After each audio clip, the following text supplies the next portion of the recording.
Okay, so we're going to break a box of the new 2011-2012 The Cup.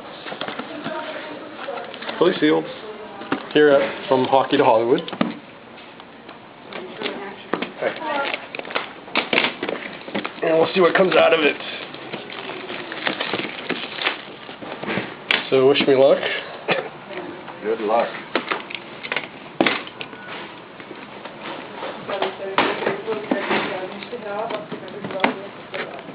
It's Kent Street. Oh. Alrighty.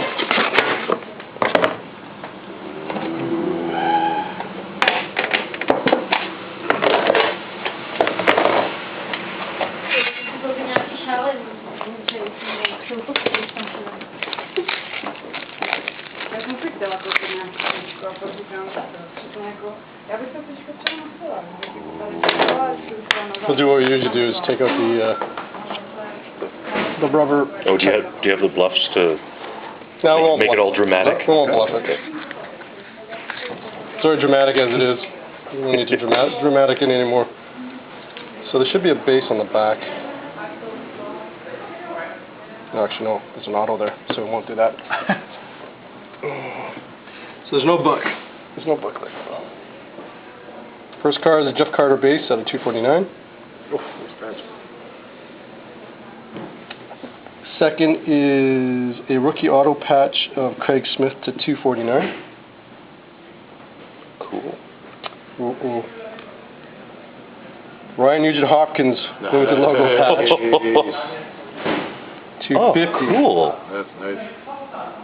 That's a sweet hit right there. Nice. And then we've got, who do we got here? Brent Connolly, I guess it's a rookie parallel, enshrinements to 50, auto, on card. Ooh, a rookie masterpieces printing plate of Kevin Marshall for the Flyers, 1 of 1. Jeez. And another rookie, I guess rookie base auto out of 199 for Jimmy Hayes from the Blackhawks. So we're going to recap all this. Oh, nice Hopkins. So we actually beat the odds a little bit because actually we only got one base. So we got the base of Jeff Carter, 249. We've got a on-card auto of Brett Connolly for the Lightning out of 50. We've got a Ricky Masterpieces yellow printing plate of Kevin Marshall for the Flyers. We've got another rookie auto base out of 199 of Jimmy Hayes for the Blackhawks. Then we've got the rookie patch auto out of 249 for Craig Smith for the Predators. And the big hit, on-card, Ryan Nugent-Hopkins, limited logos patch auto out of 50. Cool. There you have it. Thanks for watching.